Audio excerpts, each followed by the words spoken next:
Yadasana Bayan Narinad Ahamasa Mahatmana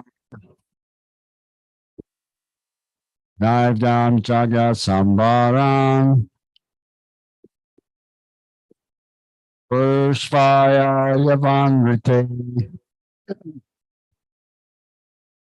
Yadasana Bayan Narinad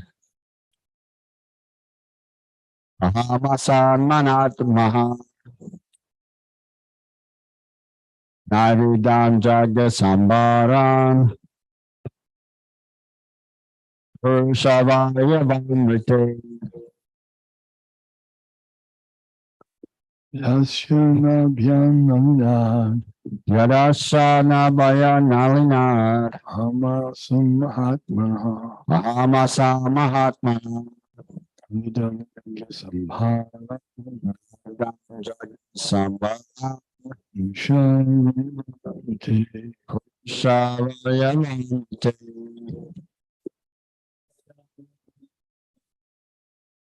Sanabayam Samahatma Sambhara Shavayamante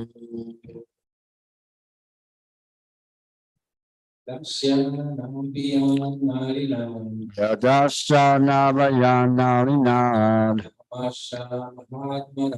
Ahamasa Mahatmana Navidam Jagna Sambara Shavayamante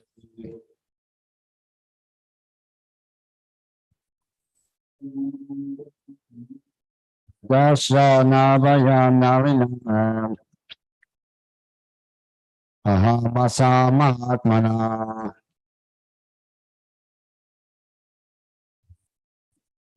Sambhara Shavayamante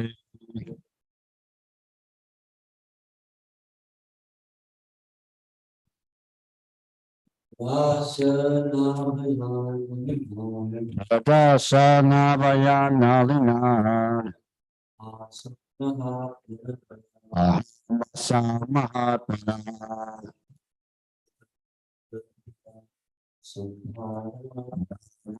Jaga Sambara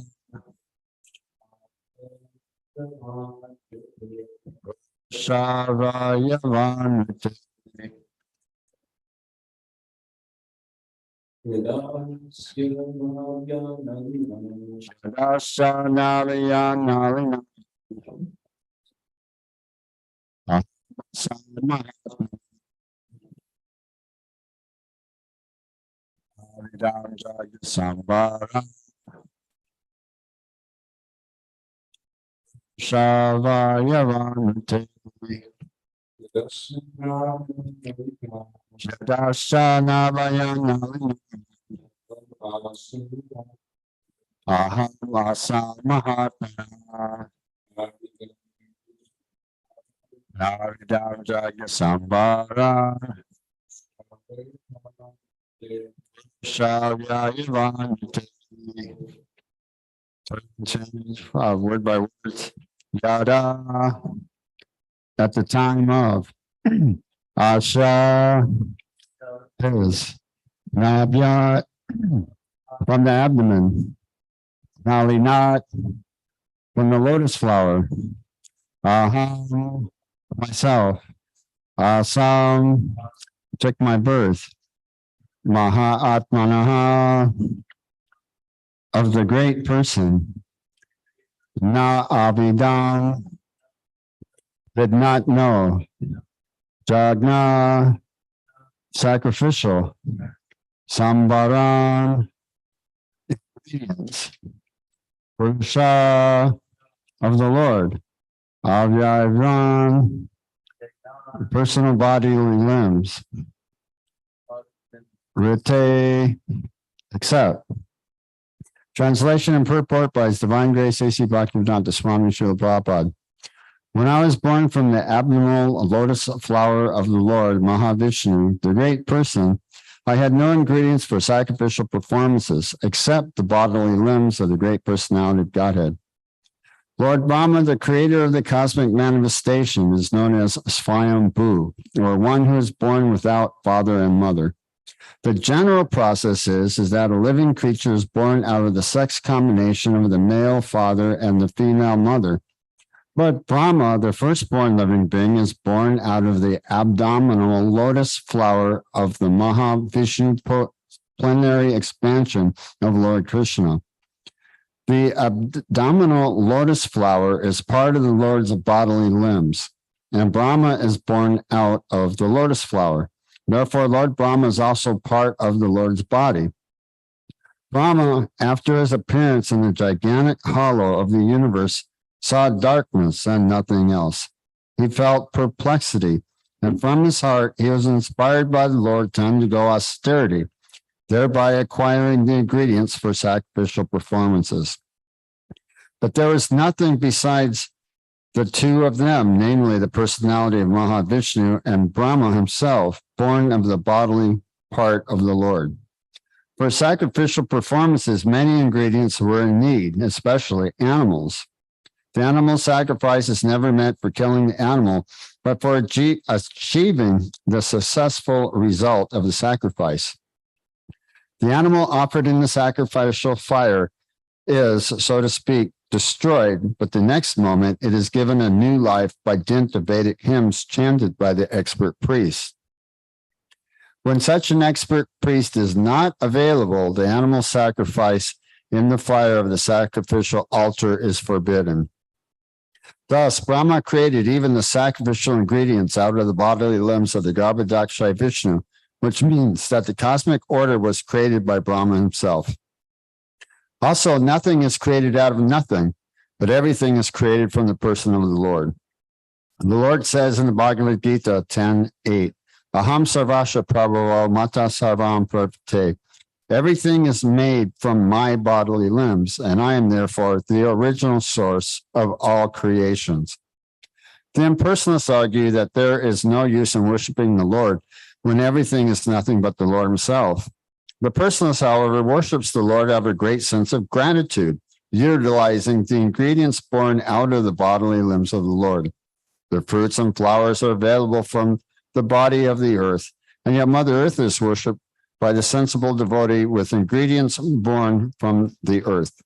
Similarly, Mother Ganges is worshipped by the water of the Ganges, and yet the worshiper enjoys the result of such worship. Worship of the Lord is also performed by the ingredients born from the bodily limbs of the Lord. And yet the worshiper, who is himself a part of the Lord, achieves the result of devotional service to the Lord. While the impersonalist wrongly concludes that he is the Lord himself, the personalist, out of great gratitude, worships the Lord in devotional service, knowing perfectly well that nothing is different from the Lord. The devotee therefore endeavors to apply everything in the service of the Lord, because he knows that everything is the property of the Lord and that no one can claim anything as one's own. This perfect conception of oneness helps the worshiper in being engaged in his loving service, whereas the impersonalist, being falsely puffed up, remains a non-devotee forever without being recognized by the Lord. So yeah, this is a really good purport. So in Bhagavad Gita, Prabhupada mentions this verse, and was it Mamana Nirahankara? Nirmama Nirahankara is that nothing is mine, and this is not me. So Ahankara means ego. So let's see, Nirmama. So nir means negation or nil. So this is not me. Nirmama Nir Ahankara. So Ahankara, and nothing is mine. Nothing is mine, actually, really. Everything actually belongs to the Lord. So everything is born in the bodily limbs of the Lord, right? As the impersonalists wrongly conclude that since everything is born in the bodily of the Lord, then everything is one with the Lord, so no need to worship the Lord. Or just like what Maharaj was mentioning, I listened to a class on this verse, Maharaj in Amsterdam. He was talking about how even the material scientists they want to conclude things in their own way, but they don't take the instructions of the Vedas. But if you look out there, they're saying the sun is like 93 million miles away. That's what the Surya Siddhanta says too, right? In the Srimad Bhagavatam. So if you look out there and different planets are mentioned, Jupiter, Saturn, Mars, Venus, Uranus, Pluto, and they're giving a little more detail how Pluto, the Platonic atmospheres, the hellish planets, like that. And so they're there, and the distance is there, and the orbits are described. So everything's there. So far from what they can see, they can look out and they can see it. So why not accept the rest of the Vedas too? But they just want to wrongly conclude things in their own way. Somehow or other, everything was manifested from nothing or just some void. Or Prabhupada was saying, but where did the ingredients come from? And who set, Prabhupada, he was saying that if there's some bomb, some explosion, then there's some investigation. They want to investigate who's responsible for setting off the bomb, what size of bomb was it, and what type of bomb was it, and its specific placement of the bomb and the explosion that it caused. So he's saying, so these fools, these rascals, they're saying, first there was just some explosion. And because everyone is full and rascal and they have no brain, they just accept it like that. But they don't ask who set off the explosion, where did the ingredients come from? So that's what Maharaja was saying. They want to conclude things in their own way and not accepting the authority of Scripture. So this actually makes them like a demon. A demon or atheist. They want to say that everything just came from nothing, or the impersonalists, the voidists. They want to say that first everything, there was nothing. Actually, what we were reading, how Brahma was describing the creation of the universe. And earlier, Sukadeva Goswami was explaining this to Maharaj Prishket. There's the material ingredients are held in its subtle manifestation within the unmanifest and personal feature of the Supreme Personality of Godhead. And the material universe is eternally manifest and non-manifest. So it's eternally held in its subtle manifestation within the unmanifest feature of the Supreme Lord. And then at the proper time again, it again becomes manifest. Now, I believe Prabhupada gives an example like this, just like the rain clouds. So the rain clouds are created by the evaporation of the water, and the water is held in a subtle state, form of some steam or subtle state in the clouds, as if it's weightless. But water, so many hundreds of gallons of water, so much weight of water, at the proper time, then from its subtle state of manifestation, it will condense and will come to the ground in the form of rain and water. So in a subtle form in the clouds, and then manifest in its gross form as the water and fall to the ground. Prabhupada was also stating like this in our consciousness and Krishna Reservoir of Pleasure. He was saying that the spirit soul, the Jiva Atma, is originally pure Krishna conscious. But just as the rain, the water comes down and touches the ground and becomes muddy, that the living entity comes in contact with the three modes of material nature, becomes colored. Colored by these three modes of material activity, and forgets his real identity as a part parcel of Krishna, as a servant of Krishna, and begins his material activities as identifying with the material body as a self. So we were just reading how this is a mechanical arrangement because it's against the nature of the living entity. But due to his rebellious nature, he's identifying with something that he isn't. And so in this way, he falsely thinks that he's the controller or that he's enjoying. But this is limited. When one takes his birth, then one becomes diseased, and one has to have old age, birth, death, disease, and old age, and then one must die. Jai Gaur Nitai Ki Jai. So this is also against our nature too, because we're eternal. Prabhupada was saying, just like we set up our apartment, we make it very comfortable and we don't want to leave. But the landlord, they come, you don't have the rent money anymore, or you don't have enough of the rent money anymore. The rent goes up every year. Right. So he says, as soon as the landlord comes and vacate, get out. Now you have to go. Right. So you can't stay, you have to leave. So the same thing, Krishna in the form of death, he comes and he says, okay, get out, die. You get out of his body now vacate.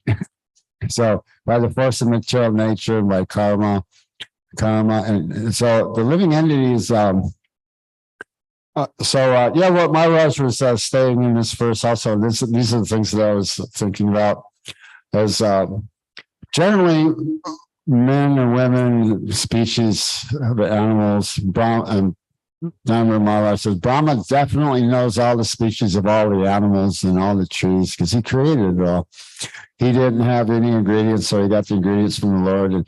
And as we read in the next verse, it's here, he needed brahmanas to perform the sacrifice, he needed animals, he needed grains, he needed ghee, right? And I was thinking about that. Has anybody ever done Brahma's chart? Brahma's Jyotish chart. And I was thinking, when he was born, there was no stars or moons or planets. I kind of wonder what kind of a chart he would have, right? But he's definitely the superior intelligence, the superior demigod, living being in this universe. So Brahma, he created them subtle mind and the senses, the eyes and the ears, and all that is all explained too when creation comes into manifestation. How it was described in a couple of different ways. So it's the Lord's vision is the sun. So this is where we get our vision from. So that's where the eyes are manifest. And Krishna's hearing is the 10 directions. So this is how the ether is carried in 10 directions. So we hear in the 10 direction areas. And so this is where we get our ability to hear and our organs of perception. So this is what Maharaj was saying, that Brahma, he created all that, all the animals on the man, created our minds, our brains, our eyes, our ears, everything, all the ingredients, vegetation, ingredients for the sacrifice. So everything had to come into play. So there's Maharaj also mentioned that there's a yogi, and I looked it up because I wanted to read about it. I wanted to get into more detail, but the only thing that I actually really got about it was Prabhupada's Vani quotes in the yoga system. He says classes delivered on the 6th chapter of Bhagavad Gita. And he said he identifies this yogi as being Vishwamamrita. And he wanted to beget man from palm tree. So, yeah, in some rare incidences, generally, what Prabhupada was saying in the purport, that Brahma is Swayambhu, he is not born of a father or mother, but born from the lotus flower from the abdomen and navel of Garbhodakshai Vishnu. So, but generally, the combination of male and female is required as a biological laboratory. Nowadays, they're making a robot, an android, right? And this is your android mechanical life companion. And it has a laboratory. You can actually inseminate it and make it pregnant. There's some sort of, what is it? It's the process of in vitro fertilization. So it's got some women's eggs. Yeah, and it's got a lab that has the proper heat and everything. So they're very, very expensive. So people want to have sex, but they don't want the children. They want to have babies, but they don't want to have the wife. I guess so. You can talk about that. Your Brahmin chart. So get married, and so all our baggage comes along with it. You inherit all our problems. It's not like we don't have problems too. So no, that's just that way. The material world. That's the arrangement. But So Maharaj was also mentioning Ato Brahma Gyanasa, that now that we have achieved the human form of life, now is the time to inquire into what is Brahman. So that we are Satchit Ananda. Krishna is the supreme Satchit Ananda Vigraha. So we're one with Krishna in quality, and what Krishna is, we are also, but in tiny, minute degrees. And Prabhupada, he talks about this as the gold mine. So you have the gold mine, the entire repository of all of the gold, and then you have like a gold earring. So the gold earring is not equal to the amount of all of the gold in the mine, but its chemical composition is gold. You can't say it's not gold, or Prabhupada says a drop of the seawater. Chemical combination, it is the same as the entire ocean, right? But it's not equal to the entire ocean. So in the same way that we are parts and parcels of Krishna, little tiny particles of Krishna, in our individual identity in minute quantities, right? That we're not unlimited and supreme and super conscious. Krishna is super conscious of every living entity. Not even a blade of grass moves without a sanction. There's millions of universes. And if you just look out, there's millions of blades of grass just within the first couple of feet of this building. And that's like every building, everywhere where there's grass, there's like millions of blades of grass. You're talking about millions of universes. And these are living entities also. Krishna is within the heart of each living entity as Kashira, Dakshai, Vishnu. So it's a whole process that was being described here. So Maharaj was saying that we've got a great body, the human form of life. So he was stating that if you utilize it for the proper purpose to understand what is Brahman, just like a Ato Brahma Gyanasa, they're saying if you use something for its purpose that's not intended for, they're saying, for instance, we can take this computer. Maybe I can use this computer for banging in some nails, right? So that's not the proper use for it. Or maybe I can use this computer for knocking down this wall. Of course, there's tools for knocking down the wall, and there's proper tools for banging a nail. But if you use a computer for that, right, that's a misuse. It's a misuse of that specific item. Probably end up destroying your computer.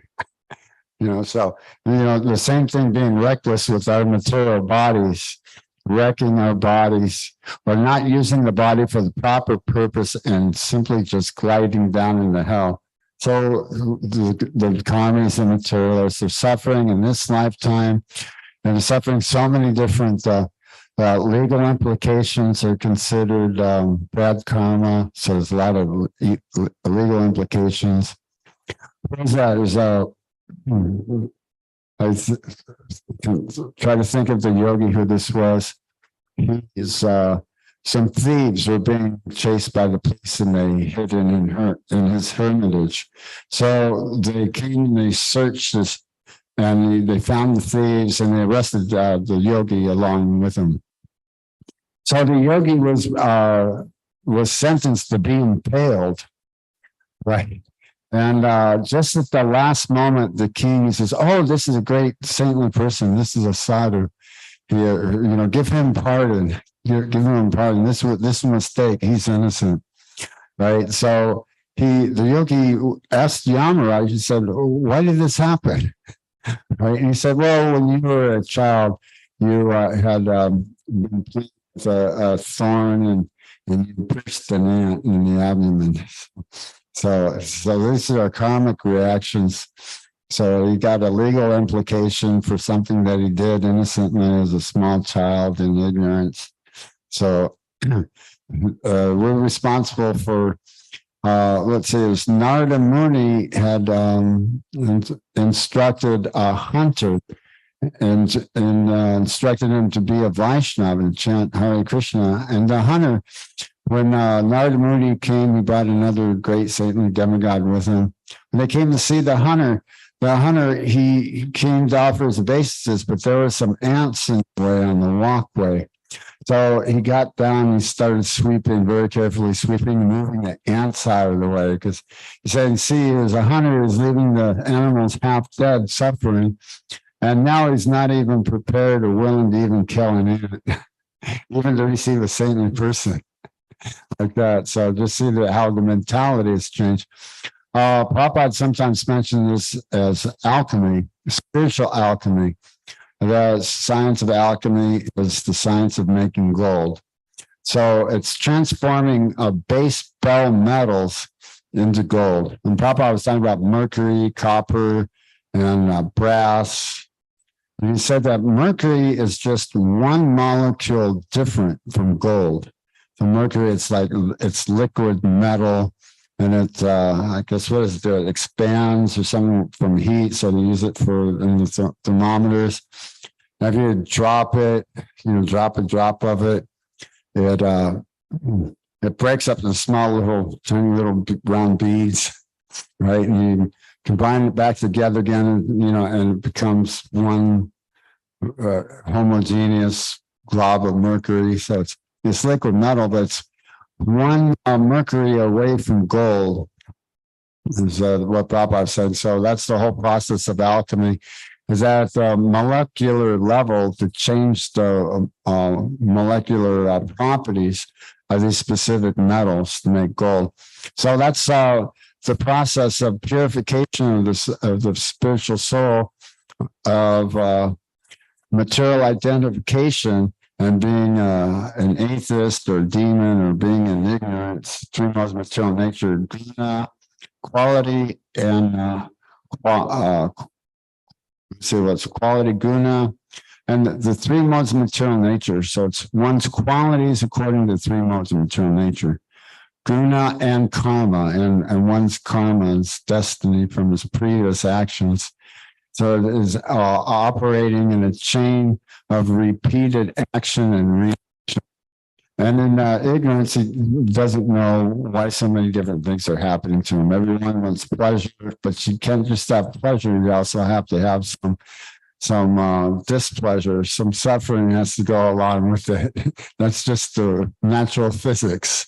But everyone knows that you can't just be perpetually happy no matter who you are, no matter how much wealth and money you have, how much sense gratification you can have. Prabhupada was saying that you might not be suffering so much now that you're enjoying, but after you're enjoying, you're going to be suffering.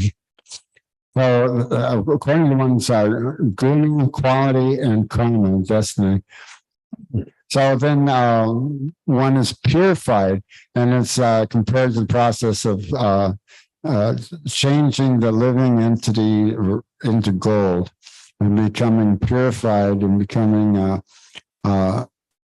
knowing that we are not the material body, but that we are a spiritual soul, and then engaging in the service of the Supreme Personality of Godhead. So that's what Prabhupada was stating in this purport here, is that the ultimate goal is to engage in the devotional service of the Lord. Like Maharaj said in this class in Amsterdam, he was saying that basically, we have a condensed process, and this is perfectly legit for going back to Godhead, and that's following 4 rules and regulations: no illicit sex, no meat eating, no intoxication, no gambling, and chanting Hare Krishna. So this is what's recommended for this age. Maharaj was stating how Prabhupada had designed and implemented the whole process of devotional service all over the world. According to the scriptures, Prabhupada knew exactly what formula, all the do's and all the don'ts, some of the things that can be changed and some of the things that cannot be changed. So Prabhupada had the whole formula and set the whole formula up and put it into practice. So there's the Brahmanas and the impersonalists. They are trying to control their senses in an artificial way. The natural way of controlling the senses is engaging the senses in the services of Harishikesh, the master, the owner of the senses. So Krishna states in Bhagavad Gita, one who sees action and inaction, and inaction and action actually sees and is wise. So we're fortunate that we don't have to try to meditate and practice our breathing exercises for 40 millions of years like that, just within this one lifetime. So that's the whole thing Prabhupada was saying. At least the impersonalist isn't engaging in nonsense for the time being, but it's also sense gratification, right? He's restraining his senses and organs of action. Gaurani ki jai, right? And trying not to think of sense gratification is like when he restrains the senses and organs of action, but within his mind dwells in sense objects, certainly deludes himself and is called the pretender. So Prabhupada's talking about such a show bottle spiritualist.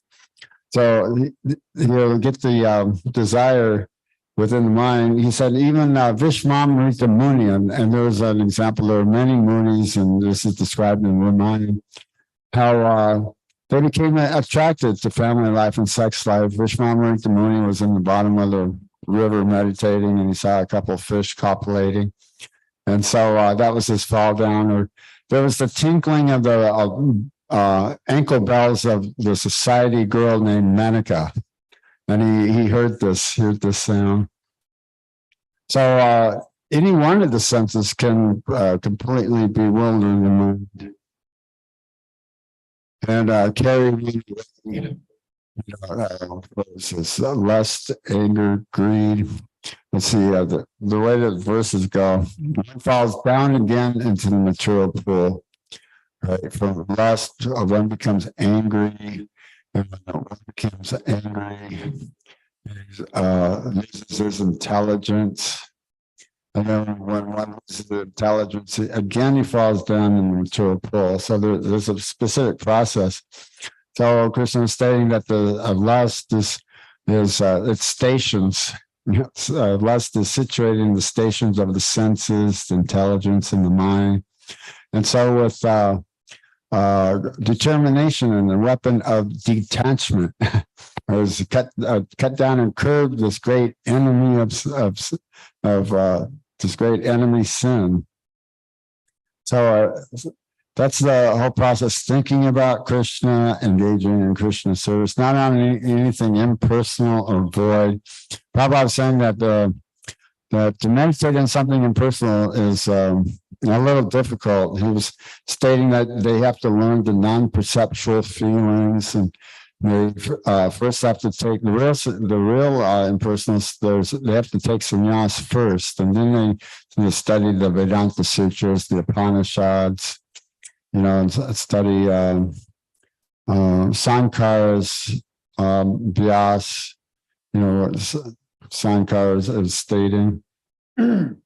So this process is happily performed, but the senses are compared to the fangs of the venomous serpent, which are broken, is no longer as dangerous. So that's the whole process. Oh yeah, there's also verses in Nectar of Devotion. Prabhupada states this. Said before in the beginning, my students had come to me. They appeared to be dirty, and their clothes were not in good condition. Right. But now that they're chanting Hare Krishna and following the regulative principles, engaging in devotional service, they appear to be effulgent, coming from the Vaikuntha planets himself, with a shaven head, tilak, dhoti, tulsi beads around their neck, chanting on tulsi beads on holy woods.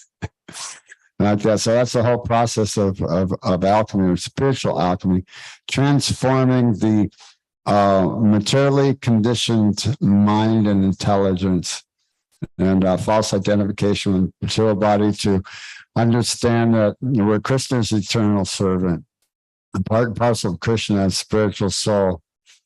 Like that. So, other than, if you guys have any questions, comments, or anything, or you have a question?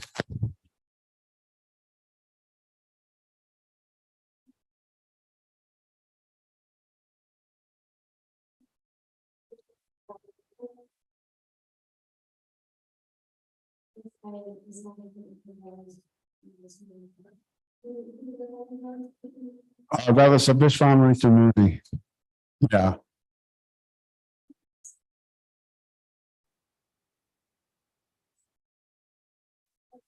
Questions on the principles and opposite of the self of the world. The principles of the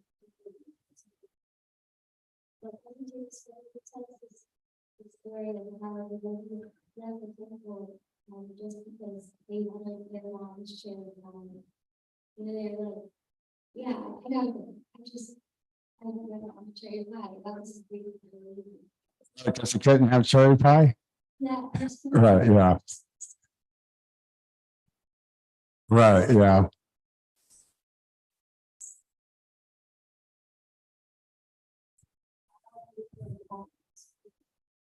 So this devotee, he was allured by the cherry pie. His tongue dragged him away. Yeah.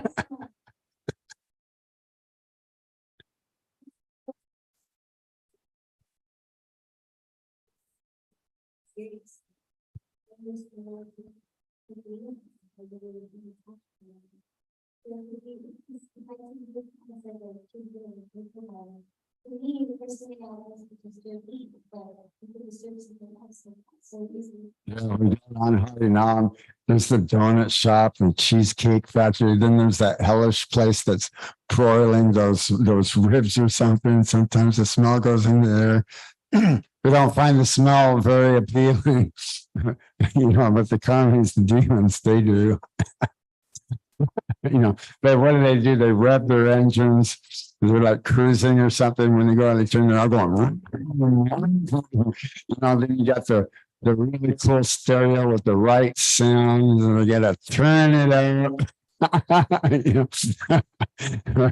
So what are they trying to do? Attract the opposite sex, or they're trying to, be the center and the controller.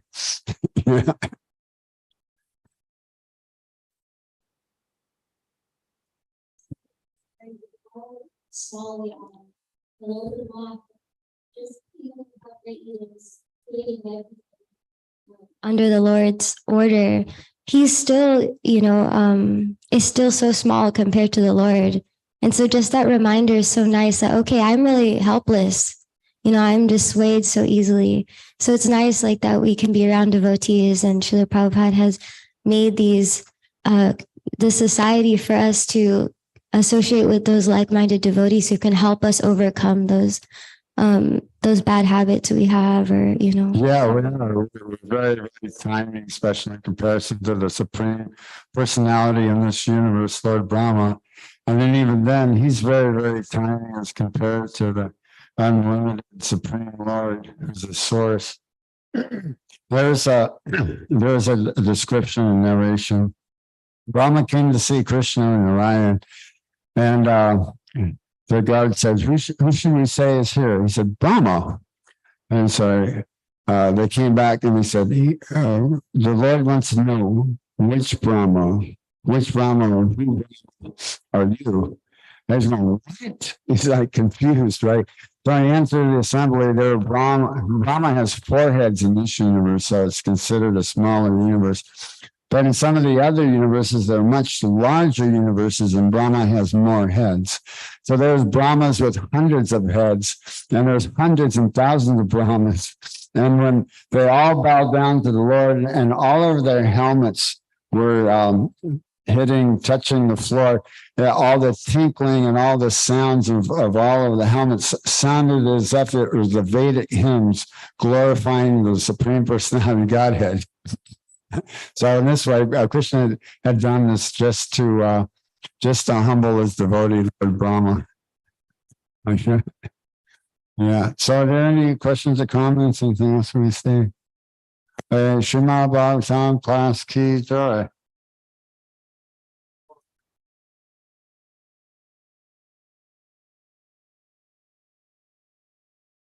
Thank you, Tom. You want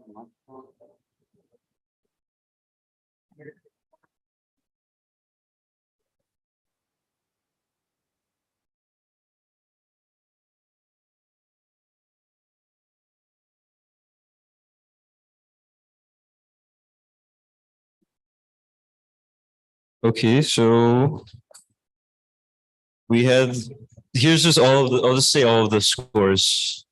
I'll just go through the whole list. So for the week of August 1st, we have the book distribution scores for the pleasure of their lordships. Shri Shri Gauranitai, Lord Nrsimhadev, His Holiness Dhanavir Goswami, Srila Prabhupada, and the Sampradaya Acharyas.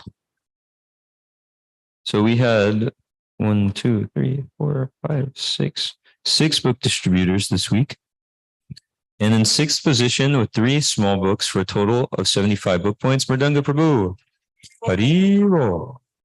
In 5th position with 1 Maha Big Book for a total of 2 book points, Radhastali Devidasi. Haribo. In 4th position with 11 small books, 2 medium books, 1 big book for a total of 4.75 book points, Subal Saka Prabhu. Haribo. In 3rd position with 1 Srimad Bhagavatam set for a total of 72 book points, Magadari Prabhu. Haribo. In 2nd position with 5 small books, 10 medium books, 30 big books, and 25 Maha big books for a total of 86.25 book points, Radha Damodar Prabhu. Haribo. In 1st position with 4 small books, 12 medium books, 55 big books, and 68 Maha big books for a total of 198 book points, Rishi Kumar Das. Hare Krishna. And that makes the RBC total for this week 23 small books, 24 medium books, 31 big books, 94 Maha big books, and 1 Srimad Bhagavatam set for a total of 308.75 book points. Srila Prabhupada Ki Jai. So for one highlight, we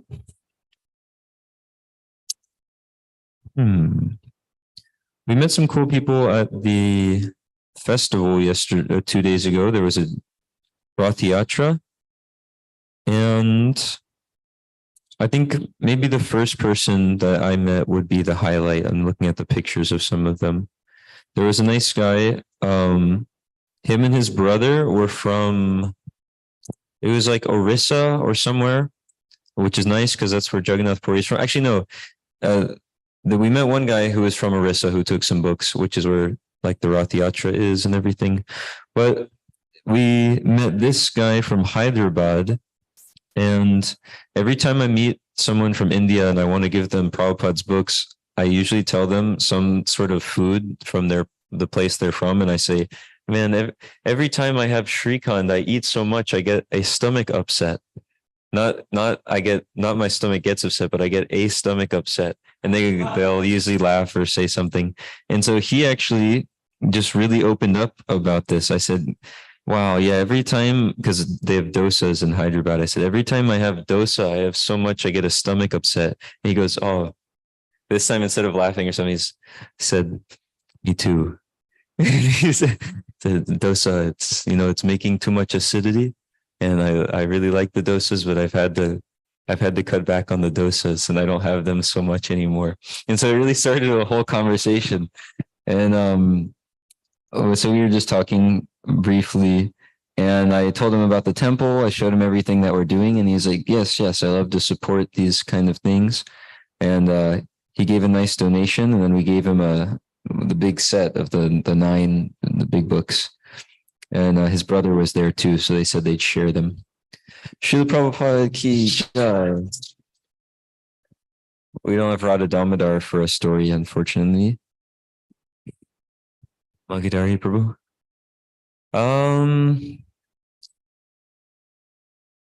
No, I didn't see any specific things with him.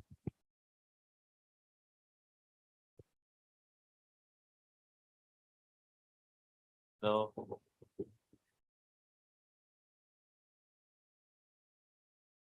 So we were going up to the park. There's a nice park with like a lake, and we were pulling into the parking lot, and there was a family that was walking out, and I noticed him. I noted him that he'd probably be the type of person that would take some books. And then I really wanted to approach him right away, but I didn't do it at that time. And then whenever we were leaving the event, that same person was walking back to the car at exactly the same time. So I said, Prabhu, you look like a movie star. And he was really charmed by that, it seemed. And I showed him the book stack, and yeah, he said, well, I already have those books. I just bought those books. And then, yeah, Rishi sold him the Bhagavatam set. So he switched up the angle, and he taught me a good lesson on that. So basically, I showed this person the huge stack of books. I said, well, I just got these 3, so I don't need these, and it's too many books anyway. So, and then Rishi came immediately and he said, he didn't bring any books. He brought the flyer, and he said, yes, we're doing a donation. We're renovating this temple, and we're doing a lot of Harinam, a lot of prasad distribution. It's going to be amazing. We're going to try to install Radha Krishna deities, and this is we're primarily teaching Sanatan Dharma. The whole thing is about that, teaching Sanatan Dharma. And he said, there's these 3 tiers of donations, and can you give something? Can you donate to our temple to help us renovate this temple? And he was fired up, and he said he'd give the bronze, which is a $308 donation. And so then we rolled out the Bhagavatam for them, and Rishi gave me the point. So Srimad Bhagavatam ki jai, Srimad Book Distribution ki jai.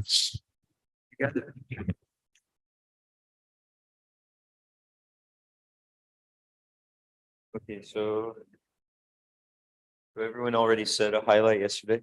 Okay. Srila Prabhupada ki jai.